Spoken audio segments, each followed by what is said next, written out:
You know, a lot of what it boils down to is identity and community. And the thing that happened to us in the last 400 years, etc., is not only that we were enslaved, but our identity was taken away from us. And not only identity, but it went deeper. Our humanity was taken away from us. And I like your definition of hue in terms of the humanity aspect of it. And that's our problem. We've been disconnected from our true selves. And that's what we have to capture. And this is the bedrock of everything. It's the bedrock in terms of mental health. It's the bedrock in terms of physical health. It's the bedrock in terms of how we behave at home, in the community, and nationally. If we don't have an understanding of who we are, then somebody else's definition is going to specify exactly who we are. But if we understand who we are and then we manifest that in terms of how we behave and how we act within our community, then it's impossible for anybody else to define us because we've defined ourselves. And the only way we can do that then is knowing ourselves fully. And I think there's a quote here on the paper. People without a knowledge of their past history and culture is like a tree without roots. So that's the understanding of Marcus Garvey. And that's what he has passed on to us, and it's perfectly true. I think all of you know that. But then now, we have to walk the walk, you know. We can't just talk the talk. Because it's a long journey in terms of knowing our past, our history, and our culture. Because it has been hidden from us, it's been covered over, it's been lied about, the books have been burnt, etc., etc. So, we all have to be ghetto, men and women. I like that. Okay? We have to get higher education so that we can teach others. Okay? That's the purpose of getting higher education.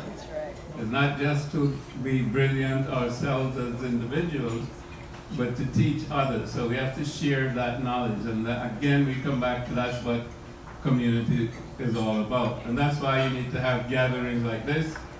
You need to have also what I think you mentioned, that you have to teach your kids at home what they're not getting in school, because they're not going to get the truth in school. They're going to get somebody else's version of the truth, which is really a lie. And if your kids absorb a lie, then their future is all messed up. They need a proper education, because as you know, all of the kids come in, as with the greatest of potential. We're all made in the image of God. I think we know that we're spiritual people. And that's where it begins, getting back to our spiritual selves. But we have to liberate our minds from mental slavery in order to get to our spiritual selves, because that's who we are. Spiritual people having a physical, material existence on planet Earth, in country Canada, in province Ontario, and in city Toronto. But we're spiritual beings, and that's what connects us, and that's what you can feel when you come into a room like this, or you hear these ladies talk. I mean, you have so much empathy. That's what empathy is. It's a common understanding, a common a feeling, beyond simply the intellectual. Yeah, I know she's, 5'6" tall, or she's attractive, or whatever. But it's the feeling. That's really who we are. That's what experience is, and that's the spirit. A lot of people connect that up. You see, but it's not that's what experience is, more so than simply the awareness. It's that feeling, and that's what we have, and that's the depth of our understanding of ourselves. I think the culture that we live in and the people who have colonized us and enslaved us, they're very superficial in terms of their understanding of themselves and the world around.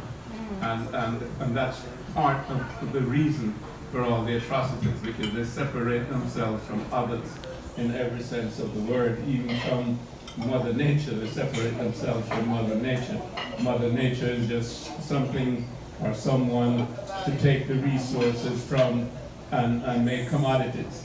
And it doesn't matter how you dig or how you explode or what condition you leave Mother Nature in, so long as you get the riches out of Mother Nature. That's because Mother Nature is other. No, Mother Nature for us is not other. Mother Nature is our mother. So that's the difference.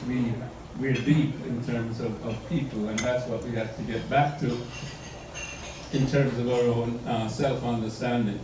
Now, clearly that takes a lot of work, and it's not only about history, reading history and culture, but it's looking at our minds. We have to get into our minds, because what we call our minds is simply loaded, with things, with beliefs, with conditionings that other people have put on us, that we've read in certain books, or we go to church and we hear somebody else's history and culture from 2,000 or 3,000 years ago, and that is supposed to be meaningful to us.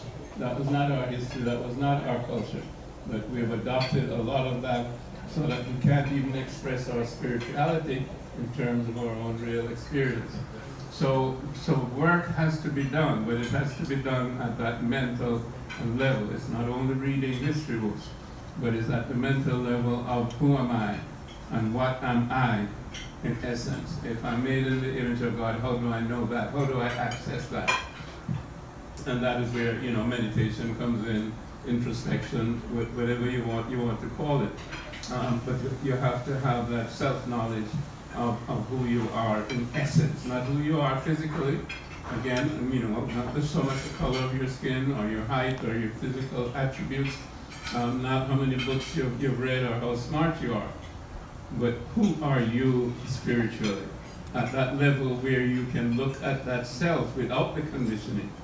And it's like looking into the mirror of your mind, and then you see, you want to know who you are, you look in the mirror, right?